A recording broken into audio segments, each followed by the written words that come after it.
Hi friends, నేను TVR సత్యాన్ని మాట్లాడుతున్నాను. సోదరిమణులారా, లేవండి మేలుకొండిలో ఆధ్యాత్మిక బోధకుడు. ప్రతి ఆత్మకు పరిపూర్ణత్వం సిద్ధిస్తుంది. ప్రతి జీవికి చివరకు ఆ స్థితి లభిస్తుంది. గతంలో మనం ఎలా ఉన్నామో, ఎలా చింతించామో అటువంటి జీవిత విధాన ఫలాన్ని, అటువంటి చింత ఫలాన్ని మనం ఇప్పుడు అనుభవిస్తున్నాం. ఇప్పుడు మనం ఎలా చింతిస్తామో, ఎలా ప్రవర్తిస్తామో దాని ఫలాన్ని భావి కాలంలో అనుభవిస్తాం.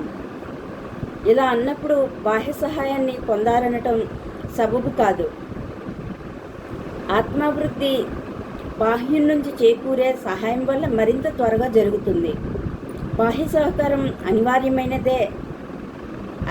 అనివార్యమైనదనే విషయం ప్రపంచంలో చాలా దృష్టాంతాల వల్ల మనకు అర్థమవుతుంది. ప్రేరణ ప్రభావం ఆవలి నుండి మన హృదయాలపై హత్తుకుంటుంది. మన అంతరంగంలో గర్భితమైన శక్తులు ఆ వేగ సంస్పర్శాన్ని పొందుతాయి. అప్పుడు ఆంతరిక అభివృద్ధి ఆరంభమవుతుంది. ఆధ్యాత్మిక జీవనం ఆవిర్భవిస్తుంది. మనిషి పవిత్రుడే చివరకు పరిపూర్ణుడవుతాడు.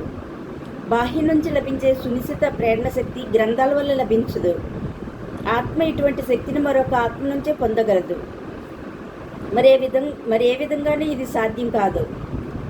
ఆ జన్మాంతం మనం గ్రంథపఠనం చేయవచ్చు, మనం మహామేధావులం కావచ్చు, కానీ మనకు ఆధ్యాత్మిక అభివృద్ధి కలగలేదని కాలక్రమేణా గ్రహిస్తాం. మేధా సంపత్తి వృద్ధి అయినప్పుడు దానితో పాటే ఆధ్యాత్మిక పురోభివృద్ధి అయి తీరుతుందని తలచరాదు. దురదృష్టవశాత్తు దాని విరుద్ధమే తరచూ చూస్తుంటాం. ఆత్మవిభూతిని లోపింపచేసి మేధాశక్తి విశేష అభివృద్ధిని కలిగి ఉండటం ఇంచుమించు ప్రతిరోజు దర్శిస్తుంటాం. ఇలాంటి దృష్టాంతాలు అనేకాలు. మేధాభివృద్ధికి పుస్తకాల సహాయం మనకు విశేషంగా లభిస్తుంది, కానీ ఆధ్యాత్మిక పురోభివృద్ధికి వీటి వల్ల కలిగే ప్రయోజనం ఇంచుమించు లేదని చెప్పాలి. గ్రంథపఠనం వల్ల ఈ విధమైన ప్రయోజనం మనకు ఎంతైనా కలుగుతోందని ఒక్కోసారి మనం అపోహలాడుతుంటాం. కానీ మనం మన అంతరంగాల్ని పరిశీలించుకున్నప్పుడు మన మేధాశక్తి వికసించిన ఆత్మశక్తి మాత్రం అలా కాలేదని మనకు తెలుస్తుంది. కాబట్టి ఇంచుమించు మనలో ప్రతి వ్యక్తి ఆధ్యాత్మిక విషయాల గురించి ఎంతో అద్భుతంగా ఉపన్యాసాలు ఇవ్వచ్చు. కానీ ఆచరించవలసిన సమయం ఆసన్నమైనప్పుడు మన క్రియాశక్తి చాలా శోచనీయమై ఉందని గుర్తిస్తాం. బాహ్యం నుంచి రావాల్సిన అనివార్య ప్రేరణ శక్తి పుస్తకాల నుంచి రాకపోవడమే దీనికి కారణం. సముచిత ఆధ్యాత్మిక హృదయ జాగృతి ఒక మహత్తర ఆత్మ నుంచే కలుగుతుంది. ఈ ఆంతరిక జాగృతి కలిగించేవాడు మహాత్ముడు, ఇతడు గురువు. ఆధ్యాత్మిక ప్రేరణ పొందేవాడు శిష్యుడు. ఈ ప్రేరణ శక్తిని ప్రసాదించే శక్తి గురువుకి ఎంత అవసరమో దాన్ని గ్రహించేవాడి గ్రహణ శక్తి కూడా అంతే అవసరం. విత్తనం సజీవమై ఉండాలి, పొలం దున్నడానికి తయారై ఉండాలి. ఈ రెండు నియమాలు ఎప్పుడు కలుస్తాయో అప్పుడు మతం అభివృద్ధి చెందుతుంది, అద్భుత అభివృద్ధి చెందుతుంది. మతబోధకుడు ఆశ్చర్యాన్ని కలిగించేవాడే ఉండాలి, శిష్యుడు కుశలుడై ఉండాలి. గురు శిష్యులిద్దరూ అసాధారణ ప్రజ్ఞావంతులైనప్పుడే ప్రశంసనీయమైన ఆధ్యాత్మిక పురోభివృద్ధి సుసాధ్యమవుతుంది. వారు అలాంటి వారు కాకుంటే ఈ ఆశయం సిద్ధించదు. అటువంటి వారే యథార్థ గురు శిష్యులు. బద్ధకంకణులు కాక ఆధ్యాత్మికంతో కొంత కాలక్షేపం చేసేవారు కొందరున్నారు. వీరికి కొంత మానసిక సంచలనం ఉంది. ఒకంత కౌతుకం కోసం ఈ విషయాల్లో వీరికి కొంత ప్రసక్తి ఉంటుంది. ధార్మిక దివ్యలయపు అంచుపైనే వారు నిలుస్తారు. అయినా దానిలోనూ కొంత విలువ ఉంది. మతాన్ని గురించి కొంత దాహం వీటి వల్ల కలగవచ్చు. కాలక్రమేణా కొంత మేలు చేకూరుతుంది. క్షేత్రం సిద్ధమైనప్పుడు అందులో బీజం పడి తీరాలి. శిష్యుడు జిజ్ఞాసువై జ్ఞాన పిపాసువై ఉపదేశానికై తహతహలాడేటప్పుడు ప్రజ్ఞావంతుడైన ధర్మబోధకుడు సాక్షాత్కరించి తీరాలి. ఇది మర్మమైన ప్రకృతి సూత్రం. అన్వేషి అయిన పాపి అన్వేషి అయిన తారకుణ్ణి కనుగొంటాడు. గ్రహించే వాటి ఆకర్షణ శక్తి పరిణితిని పొందినప్పుడు దానికి చతురార్థతను చేకూర్చే శక్తి ప్రత్యక్షమై తీరాలి. కానీ ఈ మార్గం తీవ్ర ప్రమాదాలతో కూడుకుని ఉంది. ఉపదేశాన్ని గ్రహించదలిచేవాడు యథార్థమైన ఆధ్యాత్మిక దృష్టిను తెలుసుకోక క్షణికావేశంతో ముందుకు ఉరకవచ్చు. మనలో ఇది కనబడుతోంది. మనం గాఢంగా ప్రేమించిన ఒక వ్యక్తి మరణించవచ్చు. ఇటువంటి విపత్తు తరచు మనల్ని ఎదుర్కొంటూనే ఉంటుంది. తీవ్రమైన దెబ్బతిని క్షణకాలం ప్రపంచమంతా మన వేళ్ల నుంచి జారిపోతుందని అడుగుతాం. అప్పుడు మన దృష్టి ఊర్ధ్వ దిక్కుగా సారింపబడుతుంది. ఆధ్యాత్మిక జీవనం గడుపుతామనుకుంటాం. కొన్ని రోజుల్లో ఆ పొంగు చల్లారుతుంది. ఎగిసి వచ్చిన కెరటం సమసిపోయి మళ్ళీ వెనుకట స్థితిలో మనం అల్లాడుతుంటాం.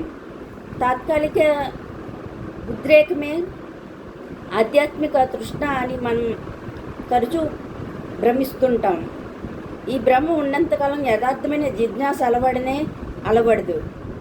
ధర్మబోధ చేసే మహాత్ముడు మనకు గోచరింపడు.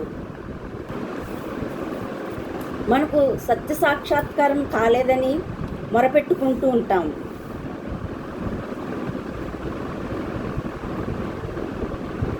ఇలా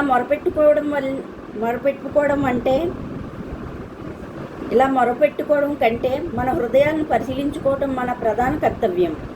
యథార్థమైన జిజ్ఞాసానలం మనలో రగులుతోందా అని మనం ప్రశ్నించుకోవాలి.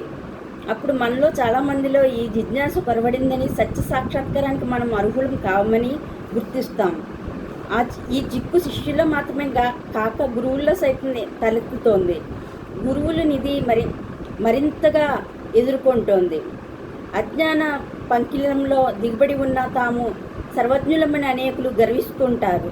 అంతటితో వారు ఊరుకోరు. తమ భుజాల మీద ఇతరులను ఎక్కించుకోవడానికే వారు సిద్ధపడుతూ ఉంటారు. ఒక గుడ్డివాడు మరో గుడ్డివాడికి మార్గదర్శకుడైనప్పుడు ఇద్దరు గోతిలో పడిపోతారు అనే నానుడి నిజమవుతుంది. ఈ రీతి వ్యక్తులతో ప్రపంచమంతా నిండిపోతుంది. తాను ఆచార్యుడు కావాలని ప్రతి వ్యక్తి ఉబలాటపడుతూ ఉంటాడు. 10 లక్షల డాలర్లను ప్రతి భిక్షకుడు కానుక చేయాలని పెద్ద కబుర్లు చెబుతూ ఉంటాడు. ఇది ఎంత హాస్యాస్పదమైన విషయమో అది అంత హాస్యాస్పదమైన విషయం అవుతుంది. ఈ భిక్షకులు ఆ గురువులు సహాధ్యాయులే. ఈ పరిస్థితుల్లో నిజమైన గురువును గుర్తించడం ఎలా? సూర్యుడిని చూడటానికి దివిటి ఆసరా అక్కర్లేదు. సూర్యుడిని చూడటానికై మనం కొవ్వొత్తిని వెలిగించక్కర్లేదు. దిగ్గీలం మీద దినమని ఉదయించగానే భానుదయ ప్రభావాన్ని గ్రహిస్తాం. మనల్ని ఉద్ధరించడానికే జగద్గురువు సాక్షాత్కరించినప్పుడు సత్యం ప్రత్యక్షమైనదని మన ఆత్మ తక్షణమే గుర్తిస్తుంది. సత్యం స్వతహాగా రూఢి అవుతుంది. ఇతర రుజువుల ఆవశ్యకత దానికి లేదు. అది స్వయంగా ప్రకాశించే పరంజ్యోతి. అది మన అంతరంగంలో ప్రవేశించగలుగుతుంది. బ్రహ్మాండం అంతా లేచి ఇది సత్యమని ఘోషిస్తుంది. మహోన్నత పీఠాలను అలంకరించే జగద్గురువులను ఇలా యోచింప చెల్లుతుంది. అగ్రశ్రేణిలోని ఆచార్యుల వద్ద నుంచి మాత్రమే కాక సామాన్య గురువుల నుంచి కూడా మనం కొంత అభ్యుదయాన్ని పొందగలం. ఉపదేశాన్ని ప్రసాదించే గురువర్యుడి ప్రజ్ఞా విశేషాలను గుర్తింపగలిగే సముచిత చైతన్య ప్రభావం మనలో ఉందని ఘంటాపదంగా తెలుపగలుగుదాం. కాబట్టి గురు శిష్యుల ప్రభావాన్ని గుర్తించడానికై కొన్ని పరీక్షలు అవసరమై ఉన్నాయి. శిష్యుల్లోనూ ఆచార్యుల్లోని కూడా కొన్ని నియమాలు ఆవశ్యకాలై ఉన్నాయి. శిష్యుడు పవిత్ర జీవిగా ఉండాలి. అతడికి నిజమైన జ్ఞానతృష్ట ఎంతో అవశ్యం. శ్రద్ధ ఇతడి నైసర్గం గుణం కావాలి. పట్టుదలకి ఇతడు పెట్టింది పేరై ఉండాలి. పవిత్ర జీవి కాని వ్యక్తికి ఆధ్యాత్మిక విద్య అలవడదు. జిజ్ఞాసకు పవిత్రత అనివార్యం. ప్రజ్ఞానం పట్ల తక్కువై ఉండకూడదు. కాంక్ష ఎవరికి? ఇదే ప్రశ్న. మనకు కావలసింది మన చేతులకు చిక్కుతుంది. ఇది ప్రాచీన కాలం నుంచి ఆచరణలో శాసనం. ఎవరికి ఏ కోరిక ఉందో అది ఫలిస్తుంది. ధర్మ జిజ్ఞాస కష్టభూష్టమైంది. సర్వసాధారణంగా మనం అనుకునేట్లు అది సులభసాధ్యం కాదు. ధర్మోపదేశాలకు చెవి ఒక్కటమే, గ్రంథాలను పఠించడమే మతం కాదని మనం ఎల్లప్పుడూ మర్చిపోతాం. ఇది నిర్విరామంగా సాగే యుద్ధమని మన ప్రకృతితో మనం సలిపే సమరమని, విజయం లభించేదాకా జరగవలసిన అవిరళ సంగ్రామమని మనం గ్రహించాలి. ఈ విజయస్థితి 1-2 రోజుల్లో, కొన్నేళ్లలో, కొన్ని జన్మల్లో, బహుశా వందల కొద్ది జన్మల్లో కానీ సాధ్యమయ్యేది కాదు. ఈ దీర్ఘ సాధనకు మనం సంసిద్ధులమై ఉండాలి. ఈ దీక్షతో, ఈ తీవ్ర సంకల్ప శక్తితో ఏ అంతేవాసి సాధన పదంలో ముందంజ వేస్తాడో అతడు నిజానికి విజయధ్వజాన్ని చేబూనగలడు. ఆచార్యుడు శాస్త్రాల రహస్యాన్ని హృదయంగమం చేసుకోవాలి. అతడిలో ప్రధానంగా మనం గమనించవలసిన విషయం ఇది. సమస్త ప్రపంచ శాస్త్రాలను, వేదాలు, బైబిల్, ఖురాన్ మొదలైన గ్రంథాలను చదువుతూనే ఉంది. అవి శబ్ద పరంపర మాత్రమే, బాహ్యపద విన్యస్తమే, వ్యాకరణయుక్త శబ్ద విన్యాసమే, పద ప్రకరణమే, శబ్దోత్పత్తి శాస్త్రమే, భాష విజ్ఞానమే. మతం అనే అస్థిపంజరంలోని ఎండిన భూమికల మూటే. ఏ గ్రంథమైనా ఎప్పుడు పుట్టిందో గ్రహించే సామర్థ్యం ఆచార్యుడికి ఉండవచ్చు. విషయ బాహ్య వర్ణాలే శబ్దాల మీదనే విశేష దృష్టి పరిపి, పదశక్తి మీద, పద ప్రభావం మీద సదా తమ మనస్సులను పరిపేవారు వాటిలోని ఆత్మను జారి విడిచి అల్లాడుతారు. కాబట్టి ఆచార్యుడు ధర్మశాస్త్రాల మర్మమేదో గ్రహించగలవాడై ఉండాలి. పదజాలం మహా అరణ్యం వంటిది. మనిషి మనస్సు ఈ శబ్దారణ్యంలో చిక్కుకొని బయటికి పోవటానికి దారి కనుగోజాలకపోతుంది. వివిధ పద సముచ్చయ విధానం, సమాన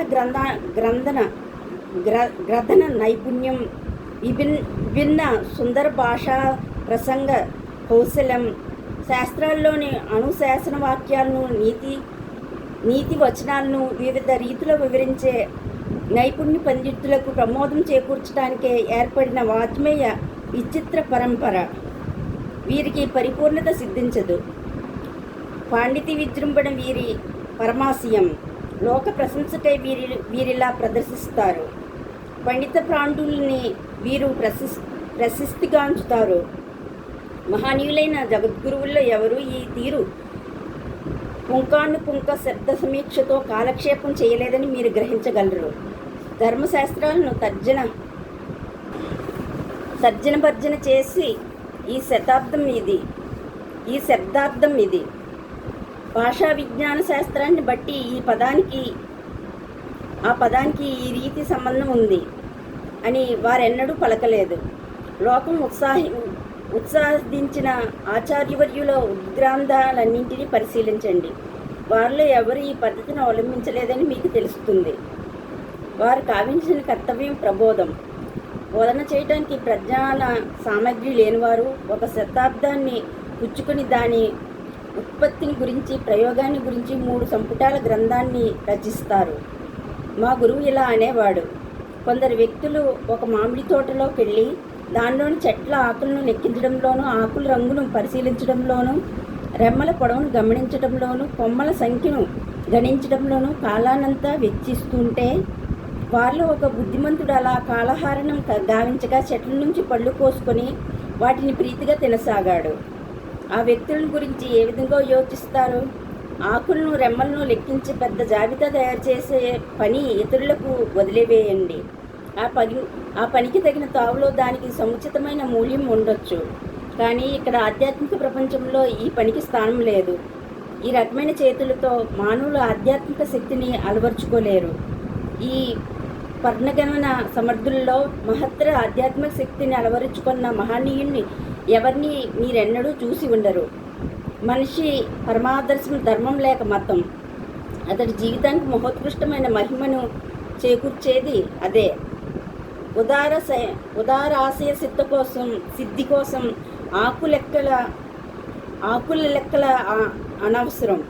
మీరు క్రైస్తవులు కాబోతే యేసుక్రీస్తు జెరూసలేంలో జన్మించాడా? బెత్లెహేంలో జన్మించాడా? గిరి మీది ప్రమోదం సరిగా ఏ తేదీ నాడు గావించబడింది అని మీరు ప్రశ్నించుకోనక్కర్లేదు. కానీ గిరిమీది ప్రబోధంలోని జ్ఞానానుభూతిని పొందటం మీ కర్తవ్యం. అది బోధ చేయి గావించబడిన కాల నిర్ణయానికై మీరు 2000 పదజాలాన్ని పరిశీలించిన అవసరం లేదు. ఇలాంటి పరిశీలన పండితులు ప్రమోదానికే ఏర్పడింది. దాన్ని వారిని పరిశీలించనివ్వండి. మీరు తదాస్తు అనండి. మనం మామిడి పళ్ళను ఆరగిద్దాం. ఆచార్యుడిలో గమనించవలసిన రెండవ నియమం ఇది. అతడు పాపరహితుడై ఉండాలి. ఇంగ్లాండ్లో ఒకప్పుడు మిత్రుడు ఒకడు నన్ను ఇలా ప్రశ్నించాడు, ఆచార్యుడికి వ్యక్తిత్వాన్ని మనం ఎందుకు పరికించాలి? అతడు బోధించిన దాన్ని వివేకపూర్వకంగా గ్రహించడమే కదా మన కర్తవ్యం. ఈ ఊహ సరైందే కాదు. ఫలానా వ్యక్తి నాకు గతి విజ్ఞాన శాస్త్రాన్ని కానీ, రసాయన శాస్త్రాన్ని కానీ, లేక మరే భౌతిక శాస్త్రాన్ని కానీ బోధింపదలిస్తే అతడు గుణం ఎలాంటిదైనా కావచ్చు. గతి విజ్ఞాన శాస్త్రాన్ని కానీ, లేక మరే భౌతిక శాస్త్రాన్ని అతడు బోధించవచ్చు. భౌతిక శాస్త్రం వల్ల చేకూరవలసింది మేధా సంపదకు సంబంధించిన జ్ఞానం మాత్రమే. మేధాశక్తి మీదే ఇది ఆధారపడి ఉంటుంది. అపార మేధాసంపత్తి గల వ్యక్తికి ఆత్మశక్తి సుప్తపూజ్యం కావచ్చు, కానీ ఆధ్యాత్మిక శాస్త్రాల గురించి సమీక్ష వేరై ఉండాలి. ఎవరి హృదయం కళంకితమై ఉంటుందో దానిలో ఆధ్యాత్మిక వెలుగు ఉంటుందని మనం ఎన్నటికీ తలచరాదు. పాపసంభరిత హృదయం బోధించేది ఏమిటి? దానికేమీ తెలియదు. ఆధ్యాత్మిక సత్యం పవిత్రతే. పవిత్ర మనస్కులు ధన్యులు. కారణం ఏమంటే వారికి ఈశ్వర సాక్షాత్కారం లభించి తీరుతుంది. సర్వమత సారం ఈ ప్రవచనంలో ఇమిడి ఉంది. దీన్ని మీరు వంట పట్టించుకుంటే భూతకాలంలో బోధించబడినదంతా భావి కాలంలో సాధ్యమయ్యేదంతా మీరు గ్రహించే ఉన్నారని ఒక్కాణించవచ్చు. మీరు మరి దేని పరిశీలించనక్కర్లేదు. అవశ్యం మీరు గ్రహించవలసినదంతా ఆ ఒక్క వాక్యంలోనే ఇమిడి ఉంది. తక్కిన శాస్త్రాలన్నీ పోయినప్పటికీ ఈ ఏకైక ప్రవచనం లోక సముద్రణ చేయగలదు. వ్యక్తి శుద్ధాత్ముడైతే కానీ ఈశ్వర దర్శనం సాక్షాత్కారం సుసాధ్యం కాబోదు. కాబట్టి ఆధ్యాత్మిక విద్యాబోధకు పవిత్రత అనివార్య గుణం. అతడు ఎలాంటివాడో ముందు గమనించి తరువాత అతడు ఏం బోధిస్తాడో మనం గ్రహించాలి. కేవలం మేధావులైన బోధకులను వేరు తెలుగులో పరిశీలించవచ్చు. ఆ వ్యక్తి ఎలాంటివాడో అనే అంశం కంటే అతడేం తెలుపుతాడో అనే విషయం అతడి పట్ల అత్యంత ప్రాముఖ్యాన్ని వహిస్తుంది. ఆధ్యాత్మిక విషయంలో మొదటి బోధకుడు ఎలాంటి వ్యక్తితో పరిశీలించాకనే అతడి మాటల విలువ పరిగణలోకి వస్తుంది. కారణం ఉదాత్త భావ ప్రేరణకు కలిగించేవాడు ఇతడు కాబట్టి. తనలో ఆధ్యాత్మిక శక్తి లేకుంటే అతడు దాన్ని ఎలా స్ఫూర్తిదాయకం చేయగలడు? విషయం ఒక ఉపమాలంకారంతో సృష్టమవుతుంది. ఉష్ణయంత్రం అనదగ్గ దానిలో ఉష్ణం ఉన్నప్పుడే అది ఉష్ణ స్పందాన్ని మరొక వస్తువులో కలిగించగలుగుతుంది. ఈ యంత్రంలో ఉష్ణం లేకుంటే అది అలా చేయలేదు. శిష్యుడి మనస్సులో మానసిక స్పందనాన్ని ప్రసారం చేసే మత గురువు విషయంలో మనం ఇలాగే యోచించాలి. నిర్వహించవలసిన కర్తవ్యం కేవలం మేధాశక్తులను ఉద్దీపితం గావించడం మాత్రమే కాదు, మరి ఆధ్యాత్మిక ప్రభావాన్ని అంతేవాసి హృదయంలోకి ప్రసారితం గావించడం. వాస్తవమైన ఒకానొక శక్తి గురువు నుంచి వెలువడి శిష్యుడి మనస్సులో ప్రవేశించి వృద్ధి చెందుతుంది. కాబట్టి గురువు సత్యసదీపిత వ్యక్తిగా ఉండాలనే నియమం అనివార్యం. మూడవ నియమం ఉద్దేశం. శిష్యుడికి బోధించే సమయంలో పవిత్ర ప్రేమ మాత్రమే ఉండాలి కానీ కీర్తి పిపాస కానీ మరే దురుద్దేశం కానీ గురువు మనసులో ఉండకూడదు. ఆచార్యుడి నుంచి అంతేవాసికి ఆధ్యాత్మిక శక్తులు అనురాగపరంగానే అందజేయబడాలి. అన్యసాధనం అనేది అందుకు ఉపకరించదు. లబ్ధి మీద ప్రీతి కానీ పేరు మీద మక్కువ కానీ శక్తి ప్రసార మార్గాన్ని తక్షణమే నాశనం చేస్తుంది. కాబట్టి ప్రేమ మూలంగానే కర్తవ్య నిర్వహణ జరగాలి. భగవంతుని ఎరిగిన వ్యక్తే ఆచార్యుడు కాజాలుతాడు. ఈ నియమాలన్నీ గురువులో నెలకొన్నప్పుడే శిష్యుడు సురక్షితుడవుతాడు. ఎవరో ఇవి లోపిస్తావో, ఎవరిలో ఇవి లోపిస్తాయో అతన్ని ఆచార్యుడిగా స్వీకరించడం తెలివి తక్కువ పనే అవుతుంది. శిష్యుడికి సద్గుణాన్ని అలవడ చేయలేకపోయినా దౌష్ట్యాన్ని గరిపే దుర్దశ ఒక్కోసారి వాటిల్లవచ్చు. ఈ ప్రమాదం తలెత్తకుండా అంతేవాసి జాగరూకుడిపై ఉండాలి. కాబట్టి అందరూ మనకు ఆచార్యులు కాలేరనే సంగతి విస్పష్టమే కదా. సెలయేళ్ళు శిల్ల ప్రబోధం చేస్తాయనే సంగతి కవితాలంకార శోభితం. కానీ సత్సందీప జీవి కాని వ్యక్తి ఆవంత సత్యాన్నైనా ఇతరులకు బోధించలేడు. సెలయేళ్ళు ఎవరికి బోధిస్తాయి? ఎవడి జీవిత కమలం ప్రఫుల్లమై ఉంటుందో అలాంటి పుణ్యాత్ముడికి గురువు బోధించగలడు. హృదయ పుండరీకం ప్రఫుల్లమైనప్పుడు అది జురీమ తల్లుల నుంచి శిఖలాఖండాల నుంచి ప్రబోధాన్ని పొందగలదు. ఈ ప్రకృతి దృశ్యాలన్నింటి నుంచి అప్పుడది ఆధ్యాత్మిక ప్రబోధాన్ని పొందగలదు. పొందజాలుతుంది. వికసించని హృదయానికి వట్టి సెలయేళ్ళు గుండ్రాళ్ళు అగపడతవి. గుడ్డివాడికి ఒకనొక చిత్రవస్తు ప్రదర్శనశాలకు పోవచ్చు. అతడు వచ్చిపోతాడు అంతే. అతడు చూడాలంటే అతడి కళ్ళు తెరవబడాలి. అలాగే ధార్మిక దృష్టిని ప్రసాదించేవాడు ఆచార్యుడు. ఆచార్యుడికి అంతేవాసికి ఉన్న సంబంధం పూర్వపురుషుడికి సంతతి వారికి ఉన్న బాంధవ్యం పోలి ఉంది. గురువర్యుడు ఆధ్యాత్మిక పితృపాదుడు, శిష్యుడు ఆధ్యాత్మిక తనుబొగుడు. స్వేచ్ఛను గురించి, స్వాతంత్ర్యాన్ని గురించి గొప్పగా మాట్లాడవచ్చు. కానీ వినయం, విధేయత, భక్తి శ్రద్ధలు లేకుంటే ధార్మిక జ్ఞానం అలవడదు. గురు శిష్యుల నడుమ పూర్వోక్తపోత బాంధవ్యం ఎందులో నెలకొంటుందో దానిలోనే మహోత్కృష్ట ఆధ్యాత్మిక హృదయాలు పెంపొందుతాయి. ఈ సంబంధం ఎందులో గగన కుసుమవుతుందో మతం అందులో కేవలం ఒక వినోద కాలక్షేపం అవుతుంది. ఏ జాతుల్లో, ఏ సాంప్రదాయాల్లో ఈ గురు శిష్య సంబంధం ముఖ్యమవుతుందో ఆధ్యాత్మిక విభూతి దాదాపుగా దానిలో శూన్యమై ఉంటుంది. పవిత్ర బాంధవ్య అనుభూతి వినాజ్ఞానాన్ని ప్రసారమునర్చేవాడు కానీ, జ్ఞాన ప్రసారానికై హృదయాన్ని ఒడ్డేవాడు కానీ లేడు.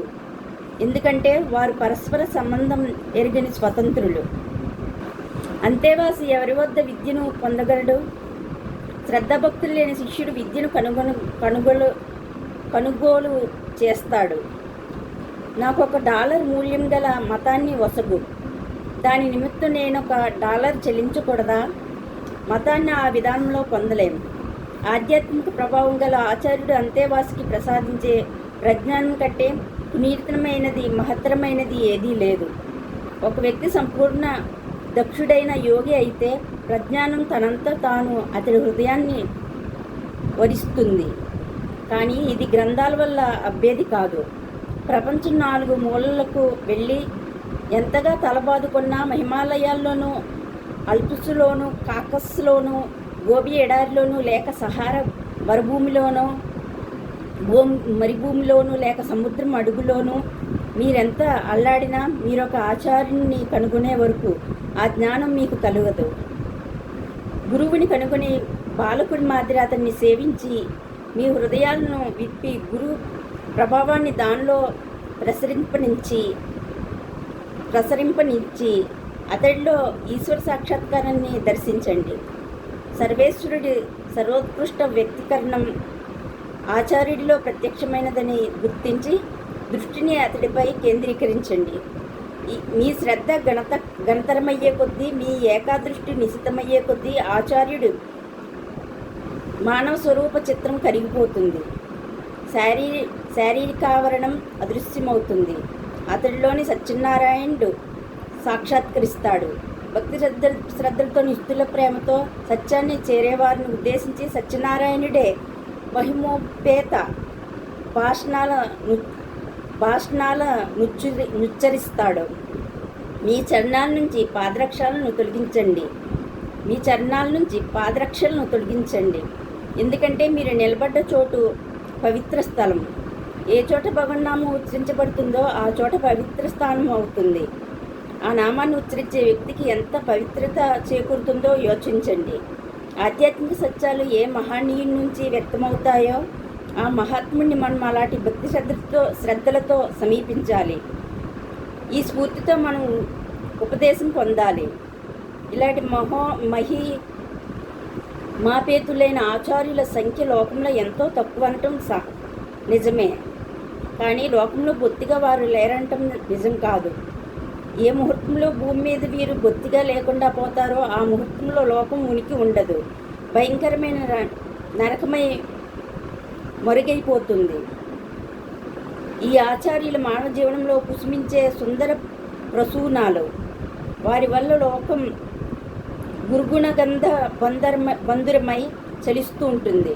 వారి నుంచి వ్యక్తమయ్యే శక్తితో సామాజిక బంధాలు సడలక బలవత్తరాలై ఉంటాయి. ఈ ఆచార్యులను కూడా మించిన మరొక శ్రేణి గురువులు ఉన్నారు. వీరు ప్రపంచపు క్రీస్తులు. గురువులకు పరమ గురువులైన వీరు మానవ రూపాల్లో గోచరించే ఈశ్వర ప్రతినిధులు, మహోత్కృష్ట స్థానాలను అలంకరించిన మహాత్ములు. కేవలం స్పర్శతో ఆశీస్సులతో వీరు ఆధ్యాత్మిక శక్తిని ప్రసారం చేయగలరు. వీరి స్పర్శ వల్ల కేవల ఇచ్ఛాశక్తితో ఎంతో నికృష్టులై పతితులైన వారు సైతం తృప్తిలో యోగులు కాగలుగుతారు. ఇలాంటి అద్భుత క్రియలను వీరెలా నిర్వహిస్తారో మీరు చదివి ఉండలేదా? నేను ఇంతకు ముందు చెప్పిన ఆచార్యుల వంటి వారు కారు వీరు. ఆచార్యులందరికీ ఆచార్యులు వీరు. వీరు దైవీ వ్యక్తీకరణలు, ఈశ్వర ప్రభావ సాక్షాత్కారులు. వీరు దైవీ వ్యక్తీకరణలు, ఈశ్వర ప్రభావ సాక్షాత్కారులు. వీరి మూలంగా మాత్రమే భగవంతుని వీక్షించగలం. వీరు మనకు పరమ పూజ్యులు. వీరినే మనం ఆరాధించి తీరాలి. తనూభవుడిలో వ్యక్తమైన విధానం కానీ ఈశ్వరుని ఎవరూ కాంచలేరు. మనం భగవంతుని చూడలేము. దేవుణ్ణి ప్రయత్నిస్తే భయానక వ్యంగ్య చిత్రాన్ని ఒక దాన్ని సృష్టించి ఇతడే ఈశ్వరుడు అంటాం. మనం మానవులమై ఉన్నంతకాలం మానవాతీతుడుగా దేవుణ్ణి ఊహించలేం. మానవ ప్రకృతిని అతిక్రమించి ఈశ్వరుడి స్వస్వరూపాన్ని గుర్తించే కాలం వచ్చి తీరుతుంది. కానీ మనం మనుషులమై ఉన్నంతకాలం మనిషిలోనే మనం ఈశ్వరుని ఆరాధించాలి. మనం ఏం మాట్లాడవచ్చు, ఎలాంటి ప్రయత్నం చేసినా చేయవచ్చు. మనం భగవంతుని మానవ రూపంలో కానీ మరే విధంగానూ దర్శించలేం. మనం మేధాశక్తి బంధురాలైన మహోపన్యాసాలను చేయవచ్చు, గొప్ప యుక్తవాదులం కావచ్చు. దేవుణ్ణి గురించిన ఈ కథలన్నీ కేవల పుక్కిటి పురాణాలని మనం రుజువు చేయవచ్చు. కానీ ఆచరణ యోగ్యమైన లోకజ్ఞానం ఏదో వ్యక్తీకరించడం మన ధర్మం. ఈ అద్భుత మేధాశక్తి వెనుక ఏముంది? పూర్ణానుస్వారం, శుద్ధ పూజ్యం, కేవల ఫేనం, శుద్ధ శూన్యం. ఈశ్వరారాధనకు విరుద్ధంగా ఎవడైనా మేధాశక్తి పొందిన మహోపన్యాసాలు ఇవ్వటం ఇక ముందు మీరు వింటే అతగాన్ని పట్టుకుని భగవంతుడంటే నీ అభిప్రాయం ఏమిటి? సర్వశక్తి అంటే ఏమిటి? సర్వజ్ఞత అంటే ఏమిటి? సర్వత్రా విరాజిల్లే ప్రేమ అంటే ఏమిటి? ఈ తీరు మహావాక్కుల వర్ణక్రమాలే కాక వాటిలోని అంతరార్థం ఏమిటి అని అడగండి. అతడేమీ చెప్పలేడు. ఒక్క భావాన్నైనా అతడు సూత్రబద్ధం చేయలేడు. ఒక గ్రంథాన్నైనా చదవని పామరుడి కంటే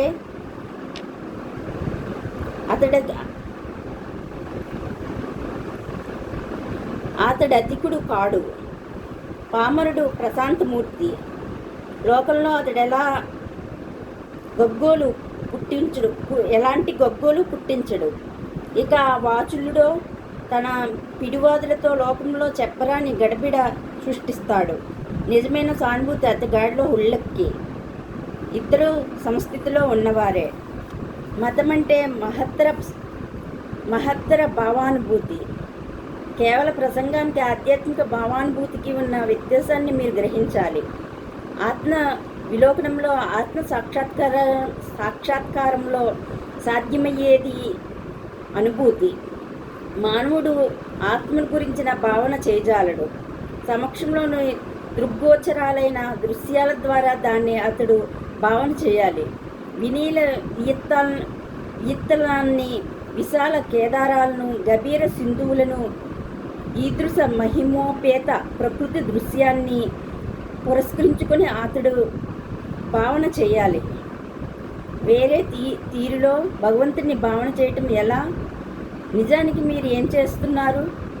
సర్వత్రా విద్యమాన శక్తిని గురించి మీరు ప్రసంగిస్తున్నప్పుడు సముద్రాన్ని గురించి మీరు ఊహిస్తున్నారు. భగవంతుడు సముద్రమా? ఒకంత లోకజ్ఞానం అవసరమై ఉంది. లోకజ్ఞానం కంటే అసామాన్యమైనది ఏదీ లేదు. లోకం మాటలతో నిండి ఉంది. పేణ సదృశ లౌకిక వాగ్వాదాన్ని కట్టిపెట్టు. మన ప్రస్తుత స్థితి మేరకు మన శక్తి పరిధిగలదై ఉంది. భగవంతుని మనం మానవ స్వరూపంలో చూడక తప్పదు. దున్నపోతులు ఈశ్వరుణ్ణి ఆరాధించాలనుకుంటే అతడు ఒక పెద్ద దున్నపోతునే భావన చేస్తాయి. చేప ఒకటి దేవుణ్ణి కొలవాలనుకుంటే అతడిని ఒక పెద్ద చేపగానే భావించుకుంటుంది. మీరు నేను దున్నపోతు చేప వేరువేరు పాత్రలను పోలిన వారం. ఈ పాత్రలన్నీ తమ తమ ఆకారాలను బట్టి సముద్ర జలాన్ని నింపుకుంటాయి. ఈ ప్రతి పాత్రలోనూ నీరు తప్ప మరేది ఉండదు. ఈశ్వరుడి భావన కూడా ఇలాంటిదే. మనుషులు భగవంతుని మనుష్య స్వరూపంలో భావన చేస్తారు. పశువులు స్వీయ స్వరూపంలో అతడు అన్నట్లు భావిస్తాయి. ఒక్కో జీవి వ్యక్తిగత దృక్పథాన్ని బట్టి వ్యక్తిగత ఆశయాన్ని అనుసరించి ఈశ్వర భావన చేస్తుంది. అతన్ని అవగాహన చేసుకునే విధానం అదే. మనుష్య భావనతో మీరు అతన్ని ఆరాధించాలి. ఎందుకంటే వేరే విధానం సాధ్యం కాదు కాబట్టి. ఈ భావనతో ఈశ్వరుని ఆరాధించని వారు రెండు తరగతులు ఉన్నారు. మత భావన లేని మానవ పశువకుడు. రెండవ వ్యక్తి పరమహంస. ఈతడు మానవాతీతుడు. ఈతడు తన మానస శరీరాలను పరిత్యజించినవాడు. ప్రకృతి హద్దులను అతిక్రమించినవాడు. యావత్ ప్రకృతి ఈతడి దివ్యాత్మ అయ్యింది. ఈతడికి మనస్సు లేదు, దేహము లేదు. యేసుక్రీస్తు బుద్ధుల మాదిరి ఈతడు ఈశ్వరుడి మాదిరే ఆరాధిస్తాడు. మనుష్య భావనతో ఇలాంటి వారు భగవంతుణ్ణి పూజించరు. మరో రీతి వ్యక్తి మానవ పశువు. చర్మస్థితిలో ఒకే తీరున ఉండటం మీరు ఎరుగుదురు. అజ్ఞాన ప్రజ్ఞాన సమరస్థితులు కూడా ఇలాంటివే. ఈ స్థితిలో ఉండే వారు ఎవరిని ఆరాధించరు.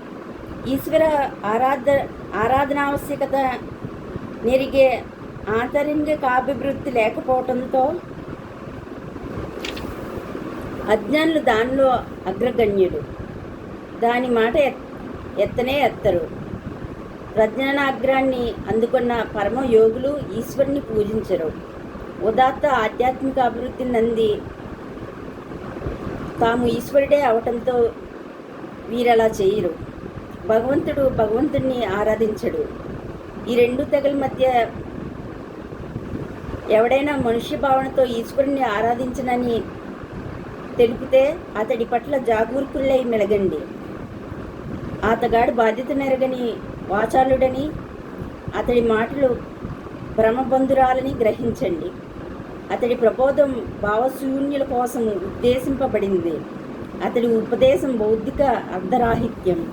కాబట్టి భగవంతుని మనుష్య భావనతో ఆరాధించడం అత్యంత ముఖ్య విషయం. ఆరాధనాయోగ్యుడైన ఈశ్వరతుల్య పురుషుడు ఏ జాతుల్లో ఉంటాడో ఆ జాతులు ధన్యత గాంచాయి. క్రైస్తవుల్లో ఇలాంటి దివ్య పురుషుడు యేసుక్రీస్తు కాబట్టి క్రైస్తుకు సన్నిహితులై ఉండండి. అతడినెన్నడూ పరిత్యజించవద్దు. ఈశ్వర సాక్షాత్కారం పొందే మార్గం అది. మానవుల్లో దేవుణ్ణి దర్శించండి. ఈశ్వరుని గురించిన మన భావాలన్నీ దానిలో కేంద్రీకృతాలై ఉన్నవి.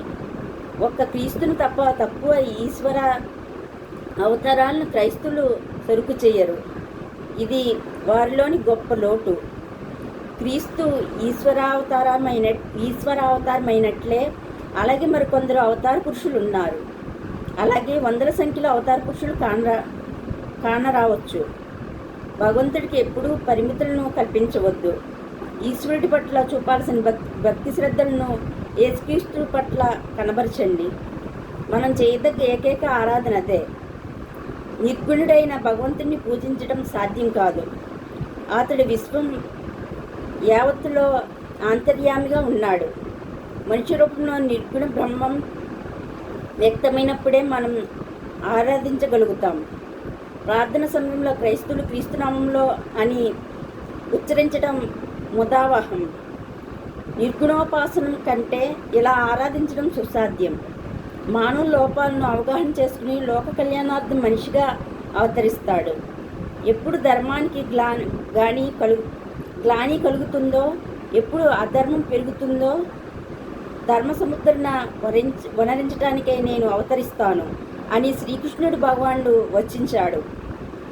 సర్వశక్తి సంపన్నుడై విశ్వంలో సర్వాంతర్యామినై మానవావతారం ఎత్తిన నన్ను మూర్ఖులు గుర్తించక నిందిస్తారు.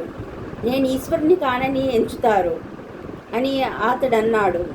వారి మనసులను ఆసురికాలైనవి కాబట్టి అతడు విశ్వేశ్వరుడని వారు గుర్తించలేకపోతారు. ఈ ఈశ్వర అవతారాలు పరమ పూజ్యులు. వారు ఆరాధ్యులని నొక్కి కానిస్తాను. వారి జన్మదినాలను వారు ఈ లోకం నుంచి నిష్క్రమించిన దినాల్లోనూ మనం వారి పట్ల అత్యంత ప్రత్యేక శ్రద్ధాభక్తులు కనబరచాలి. క్రీస్తును ఆరాధించేటప్పుడు అతడు కోరిన రీతిలోనే ఆరాధిస్తాను. ఆయన జయంతి నాడు విందు ఆరగించడం కంటే ఉపవాసం ఉండి ప్రార్థన చేసి నేను అతన్ని సేవిస్తాను. వారిని గురించి మననం చేసే ఈ అవతార పురుషులు మన ఆత్మలో వ్యక్తీకృతులవుతారు. తమను పోలిన వారినిగా మనల్ని పరివర్తింపచేస్తారు. అప్పుడు మన ప్రకృతి అంతా మార్పు చెందుతుంది. మనం వారి మాదిరి కాగలం. కానీ మీరు క్రీస్తుని కానీ బుద్ధుని కానీ అంతరిక్షంలో ఎగిరే దుష్ట దేవత గణంతో చేర్చరాదు. అలాంటి పని అపవిత్రీకరణే అవుతుంది. యేసుక్రీస్తు భూత ప్రేతాది బృందంలో చేరి నృత్యం చేయటమా? ఇది ఎలాంటి విపరీత భావన? ఈ దేశంలో నేను ఎలాంటి మిథ్యా ప్రదర్శన చూశాను? ఈశ్వర అవతారాలు ఈ తీరుగా సాక్షాత్కరింపరు. క్రీస్తు స్పర్శ ఎవరికి దక్కుతుందో అతడు సంపూర్ణాంతరంగిక ప్రవర్తన నందుతాడు. ఈ అద్భుత పరివర్తనతో అతడు క్రీస్తు మాదిరి కాగలడు. అతడి జీవిత సమగ్రంగా ఆధ్యాత్మికలోక సందీపితమవుతుంది. అతడి శరీరంలోని ప్రతి రోమకుంపం నుంచి ఆధ్యాత్మిక శక్తి వ్యక్తమవుతూ ఉంటుంది. క్రీస్తు కొన్ని మహిమలను ప్రదర్శించాడు. ఈ మహిమల్లో రోగ నివారణ ఒకటి. ఇవి అతడి దివ్యచరణను ప్రకటించేవా కావు. అవి నిమ్న అసభ్య కార్యాలు. నిమ్న శ్రేణి జనంలో తిరిగేటప్పుడు ఈ విడ్డూరాలను అతడు చేయాల్సి వచ్చింది. ఈ అలౌకిక క్రియలను అతడు ఎందుకు నిర్వర్తించాడు? యూదులను నడుమ వాటిని అతడు ప్రదర్శించాడు. యూదులు అతన్ని గుర్తించలేదు, స్వీకరించలేదు. ఈ విడ్డూరాల ప్రదర్శన ఐరోపాలో జరగలేదు. ఫలితంగా క్రీస్తును నిరాకరించిన యూదులకు దక్కింది విడ్డూర ప్రదర్శన మాత్రమే. కానీ క్రీస్తును స్వీకరించి ఆదరించిన ఐరోపాకు చేకూరింది మహత్తరమైన పర్వతోపదేశం. మనుష్యాత్మ సత్యాన్ని స్వీకరించింది, అసత్యాన్ని పరిగ్రహింప నిరాకరించింది. క్రీస్తు అద్భుత శక్తి రోగ నివారణాది అలౌకిక క్రియా ప్రదర్శనల్లో లేదు. ఎలాంటి మూర్ఖుడైనా ఇలాంటి పనులను చేయగలడు. మూఢులు కూడా రోగ నివారణ గావించగలరు. పిశాచాలు ఇలా చేయగలవు. ఘోర పైశాచిక ప్రవృత్తి గల వ్యక్తులు కొందరు అద్భుత లౌకిక పనులను చేయటం నేను చూశాను. మృత్తికను చేబూని దానితో పళ్లను రూపొందిస్తున్నట్లు కానవస్తారు. కొందరు మూఢులు ఆసుర ప్రవృత్తులు త్రికాల సంఘటన తెలుపటం నేను ఎరుగుదును. ఒక్క చూపు సారించి సంకల్ప శక్తితో ఘోర వ్యాధులను పోగొట్టిన మూర్ఖులు కొందరిని నేను చూశాను. ఇవి శక్తులు అనటం నిజమే, కానీ విశేషించి ఇవి ఆసుర శక్తులే. ఏమి ప్రదర్శించిన రెండవ రీతి శక్తి ఆధ్యాత్మిక శక్తి. ఈ శక్తి సర్వదా విద్యమానమైనది, సర్వకాలాల్లోనూ విరాజిల్లేది. ఇది అతడి మహోత్కృష్ట ప్రేమలో పలికిన సత్యసందీపిత వాక్కుల్లో బ్రహ్మాండమైన బోధనలో నెలకొంది. ఒక్క చూపుతో అతడు మానవుల వ్యాధులను పోగొట్టిన సంగతి మరుపులో పడిపోయింది. నిర్మల హృదయులు ధన్యులు అని అతడు పలికిన మహావాక్కు నేటికి స్మరణీయమై ఉంది. ఈ వాక్కులోని శబ్దాలు మహత్తర శక్తి బండారాలు. ఈ శక్తి ఎన్నడూ నశించనిది. ఎంతకాలం మానసం విద్యమానమై ఉంటుందో, ఎంతకాలం ఈశ్వరనామం మరుపులో పడుకుంటుందో, ఈ శబ్దాలు మాపుకాక ప్రదాకలితాలై సచాలాలై వెలిస్తాయి. ఇవే యేసు బోధించిన శక్తులు. ఇవి ఆ మహానీయుల్లో నెలకొన్నవి. పవిత్రత అనేది మహత్తర శక్తి. ఇది ప్రత్యక్ష మహాశక్తి. క్రీస్తును ఆరాధించే సమయంలో అతన్ని గురించి ప్రార్థించేటప్పుడు మనం అన్వేషించే దాని గురించి మనం స్మరించాలి. మనిషికి ముక్తిని ప్రసాదించేది, ప్రకృతిని అతడి చెప్పు చేతుల్లో ఉంచేది, దాస్య చిహ్నాన్ని అతడి నుంచి ఓడబెరికేది, అతడికి ఈశ్వర సాక్షాత్కారాన్ని ప్రసాదించేది మౌఢ్య గర్భితాలైన విడ్డూర్పు ప్రదర్శనలు కావు, కానీ అపూర్వాలైన ఆత్మశక్తులే. ఓకే ఫ్రెండ్స్, నేను చెప్తున్న సోదరిమణులారా, లేవండి మేల్కొండిలో పార్ట్ 7 నేను నెక్స్ట్ పార్ట్ 8 చెప్తాను. పార్ట్ 8లో ప్రతీకల ఆవశ్యకత గురించి చెప్తాను. ఓకే ఫ్రెండ్స్, నా ఛానల్ మీకు నచ్చినట్లయితే సబ్స్క్రైబ్ చేసుకోండి. నా ఛానల్ పేరు వెంకట తాడి. అలాగే లైక్ చేయండి, షేర్ చేయండి. నేను చెప్తున్న ఈ వివేకానంద చెప్పిన సోదరిమణులారా, లేవండి మేల్కొండిలో ఏమైనా మిస్టేక్స్ ఉంటే దయచేసి నన్ను క్షమించండి. Okay friends, thank you, bye.